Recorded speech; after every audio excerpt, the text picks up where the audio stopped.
All right, Brianne. So we're back after this will be the second week. So now it's been 3 weeks since your dad passed away. Um, with regard to some of the things we talked about last week, trying to take time to not think about your dad and grieving, and also with the scripture study and the prayers. How are you doing with all that? I'm doing pretty good. I've been working on, taking that time out and just trying not to think about it, not Mm-hmm. focus on his death. And I could improve a little bit with reading the scriptures and praying. Okay. That is something that is kind of hard for me in general, just because I have a busy life, and so Right. it's hard finding the time.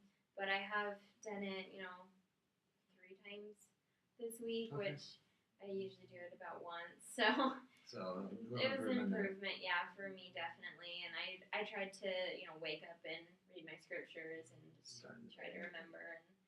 And praying I think is a little bit easier, just because I feel like I can do it wherever. So that was kind of like more, but I think that one's kind of, it's just hit and miss. Yeah, definitely. But yeah, I did do a little bit better than, not where I wanted to be, but better. But I'm still pretty sad, and like I took, that 30 minutes, but it was still kind of difficult. Yeah. When I wasn't, Yeah. taking that time out. Yeah, it's hard. Grief is something that's constantly present, and it's hard not to think about it. I mean, kind of one thing I've always heard, like if someone says, "Don't think about a pink elephant," you think about a pink elephant. Yeah. So it's like the harder you try not to do something, the more that you bring it on, kind of thing. Mm-hmm.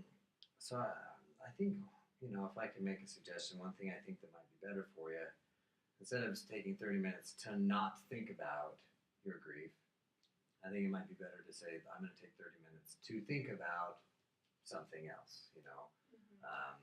whether that's, I'm going to take this 30 minutes to just talk with my husband and whatever, or do whatever would make you feel better. So I guess let's talk about some things that you could put in there to think about it for those 30 minutes. What do you think? Well, I really like the show Once Upon a Time. Okay. So, that's something that me and my husband like to talk about and to watch together. And so I know that would be something easy to focus on, because I get pretty into it and really focus on the characters. Mm-hmm. So I think, in that time I could just make sure that I'm talking about that. Okay. Let's think of just a couple more things to have. What else do you think would be good?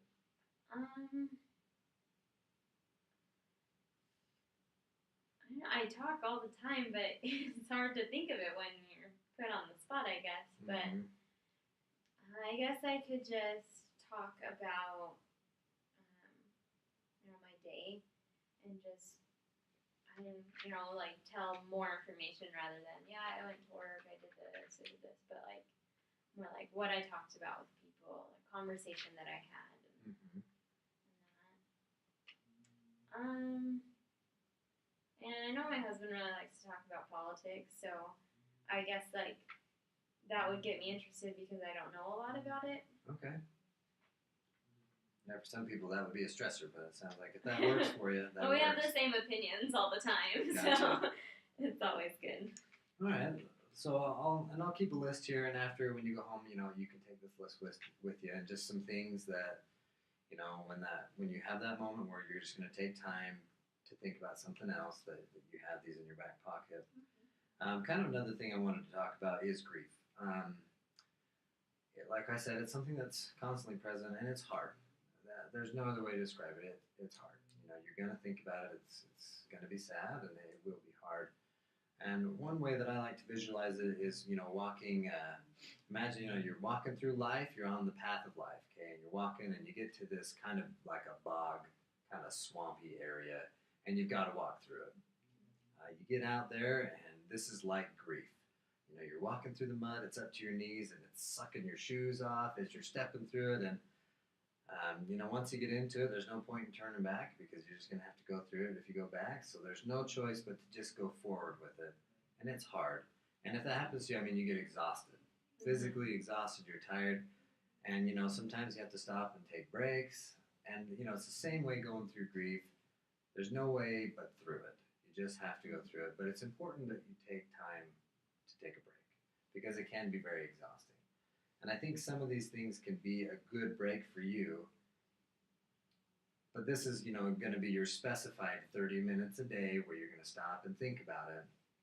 But, when there are times when you're feeling overwhelmed, I know last time you talked about how it would just, you felt overwhelmed, like the whole world is coming in on you, In those moments, I think it's good that you stop and take a break, kind of thing.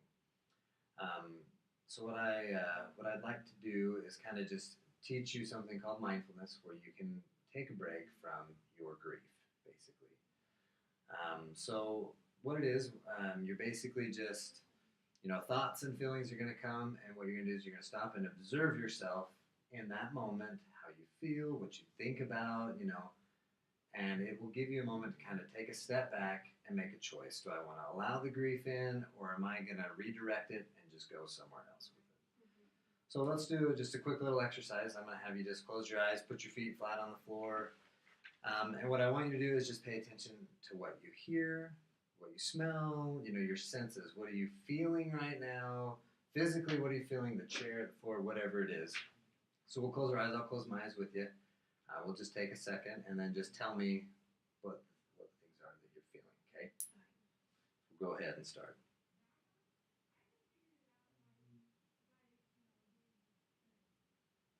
So go ahead and tell me, what are some of the things you're thinking about or feeling? Just closing my eyes helped me just calm down a little bit. I could feel the anxiety and the stress just kind of lessening. I hear like a vent in the room. It's just really quiet and just really light. But I just feel like not really like a cold air, but I can just kind of feel the air on my hands. Mm-hmm. And that I can just, I can't reach the floor, so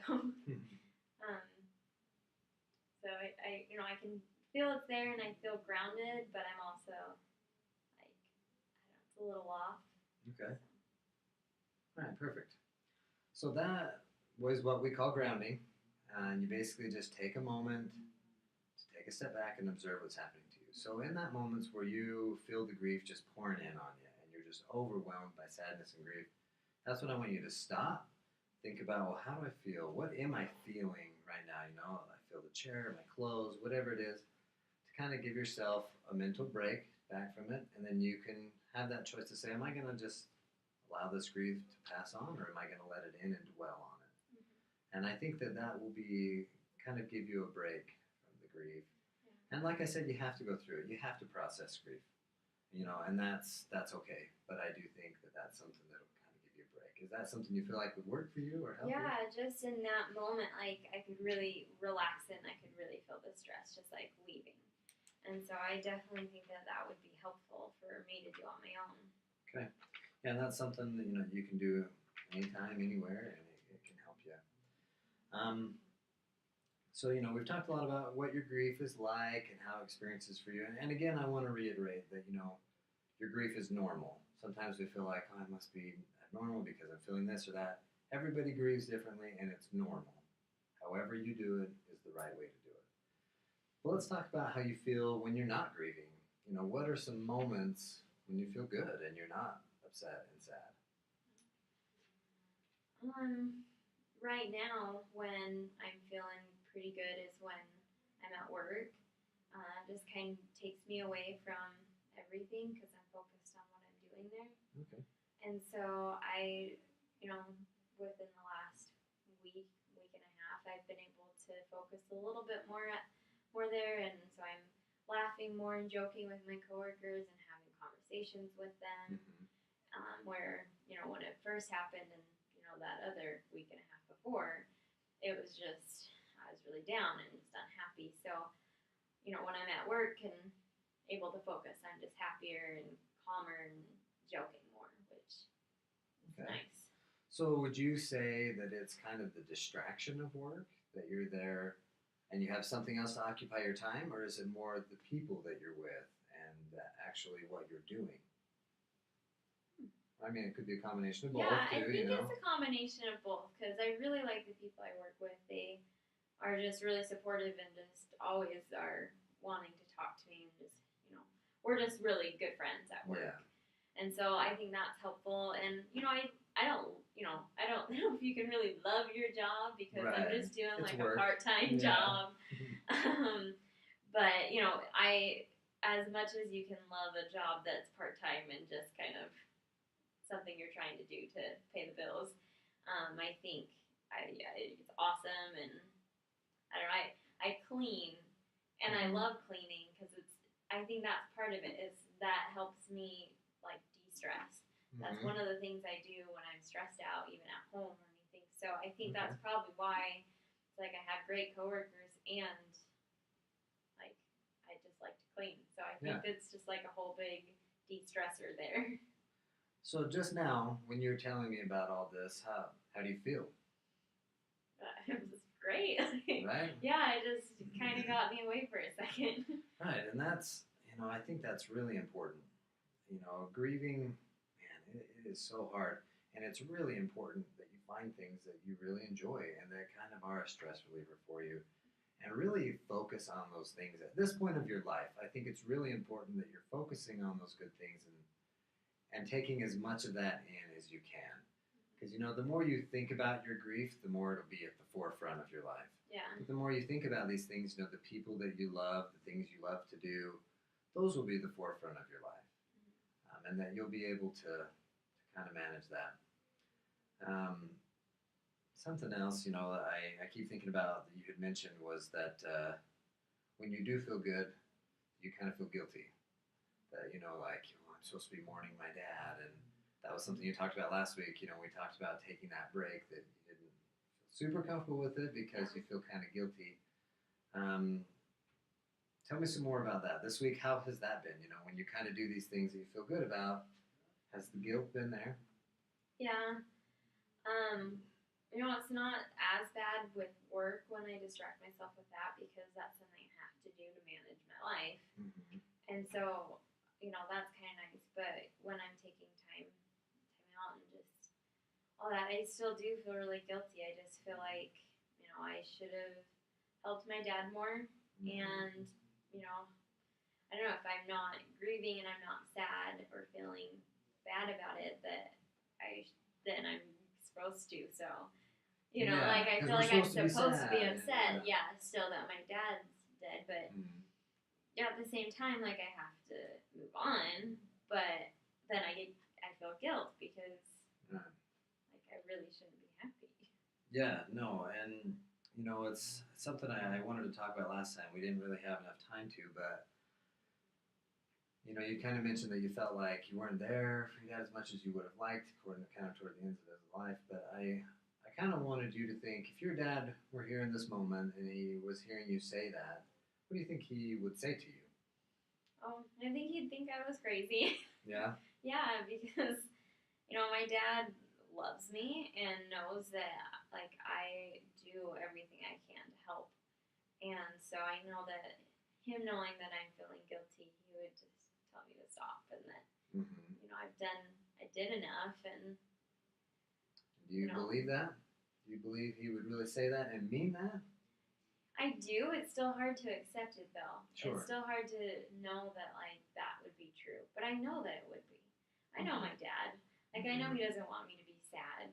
Like he never like that's never his intentions for my life is to be sad about something that happened to him or something that is based about him. Yeah. And so like I believe it and I know I can like hear him saying it to me. Mm-hmm.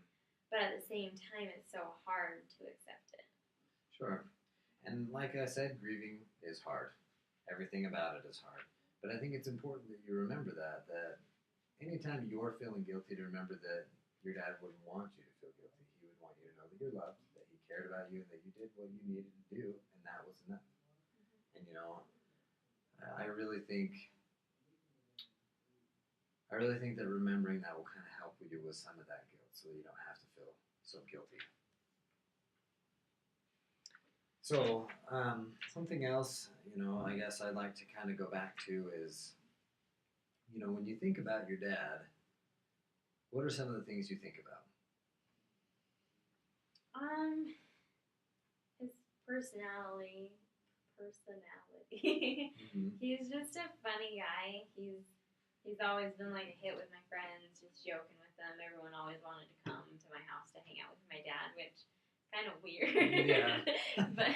but that's just his personality. He just jokes with everyone, and Mm-hmm. he would always say like the funniest things. And he never fails. Anytime you call the house or his phone, he always like picks up and says Joe's Bar and Grill. And like that's such a dorky dad thing to do, but it like now it's like the funniest thing because like you won't hear it again. And so that, and we would go to games together. We were big Dodger fans, Mm-hmm. and so like going to the baseball game, that was awesome. So I kind of remember that about him, and like we're big sports fans, and like not so much big. Like I don't care about any other sports team really, in my opinion. Yeah. So me and my dad had the same sports team. So like we love the Niners, we love the Lakers and the Dodgers, and so anytime they were on, he would text me like, "Are you watching the game?" Mm-hmm. And so I just kind of remember those things. See, and I love that, all those were positive things. You had all good things to say about your dad, and, I think that is really good. Remembering him for the man he was and the things you loved about him. When people are gone, they're never really gone because we keep them here in our hearts. And we remember the good things about him. And, as you're grieving through this process, which is healthy, and I want you to grieve, but I want that to be another tool for you to think about the good times you had and the good things about him, and not just dwell on the fact that he is gone. Yeah. And it's something that I think will also help you kind of just feel better, and kind of help you walk through this swamp that you've got to go through. So, what are some of your thoughts about these things that we've talked about? I mean, how do you feel about? So, for example, taking time to get grounded and think about things and making the choice of whether you're going to let the grief in or if you're going to let it pass by. Also, not feeling any guilt, knowing how your dad felt about you, and also remembering him for who he was. I really like all of those. Like I said, with grounding myself, that really I think is going to help me stay like calm and relaxed. At work I can I'm already kind of there because of the cleaning and my coworkers, but at home that's when I kind of have that time to really think about everything. Yeah. And so I think it's good to do that when I'm at home where I don't have as many distractions. And I think I want to work on not really having guilt. Mm-hmm.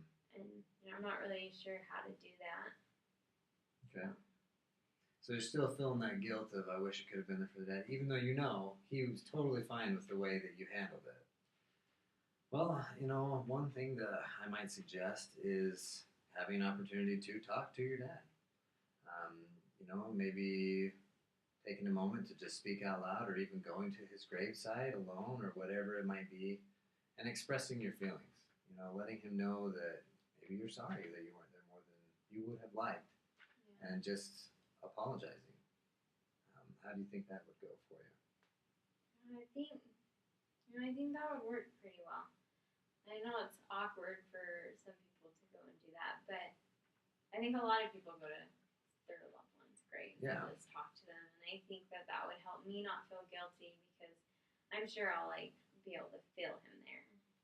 Well, we know that he's there. He may not be here alive with us, but he's still around, and he can still communicate and hear those things.